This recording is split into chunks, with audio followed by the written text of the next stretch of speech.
Imagine you are 12 years old. You have just fallen asleep when suddenly, loud banging shakes your entire house. Soldiers storm in, their rifles pointed at your family. You are grabbed, blindfolded, and dragged away. Your parents scream, but no one listens. You do not know where you are going. You do not know if you will ever come back. And the worst part?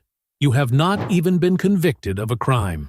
Phyllis Bennis, a Jewish American writer, exposes this horrifying reality. She describes how Israel operates the only military juvenile detention system in the world, targeting Palestinian children as young as 12. But what is even more shocking is the double standard. Take two children, both 12 years old. One is Israeli, the other is Palestinian. Both commit the same act. Let us say they throw stones. The Israeli child is arrested, but he is taken to a civilian court, where he has legal rights. His parents are informed. He has a lawyer by his side. He is treated like a child, someone who made a mistake and deserves rehabilitation. Now, let us look at what happens to the Palestinian child. He is not arrested in the same way. No, Israeli forces come for him in the middle of the night. No warrant, no warning. Soldiers break into his home while his family is asleep. He is grabbed from his bed, blindfolded, and taken away. His parents are left in shock, not knowing where he has been taken. They are not told when they will see him again, or if they will see him again at all. But it gets even worse. These children are then transported outside the West Bank, deep into Israel. This act alone violates international law. There, they face military interrogations, no lawyer, no parents, and the questioning is not in their native Arabic, but in Hebrew, a language most of them do not understand. The goal is not to seek justice. The goal is to break them. These interrogations are not gentle. Children as young as 12 are physically and psychologically abused. Some are beaten. Others are threatened with years in prison unless they sign a confession written in Hebrew, which they cannot even read. This is not an accident. This is how the system is designed.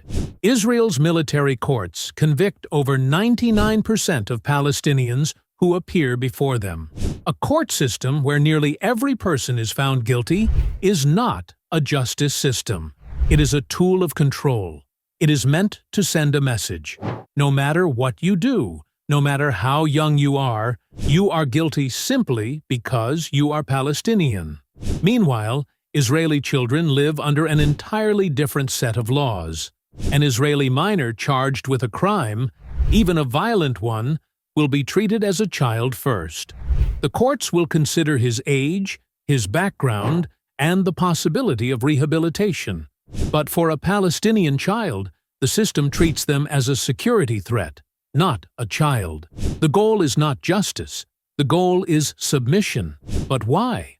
Why does a nuclear-armed state, with one of the most powerful militaries in the world, fear 12-year-old children? The answer is simple. It is not about the stones they throw. It is about what they represent. These children, even at a young age, refuse to accept occupation. They refuse to be silenced. And that, for Israel, is the real threat. Because if even the youngest Palestinians resist, then the dream of erasing Palestinian identity fails. Israel knows this. That is why they target children. It is a deliberate strategy. They want to break the spirit of the next generation before they even grow up. They want to make them afraid, hopeless, and defeated. They want Palestinian families to live in constant fear that their children will be taken away in the dead of night, never to be the same again. But history tells us something different. No amount of oppression can erase a people's will to exist. No army, no prison, no law can ever justify the inhumanity of jailing children simply because of their identity.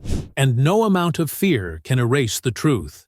Palestinians will not stop resisting, no matter how young they are, no matter how brutal the oppression.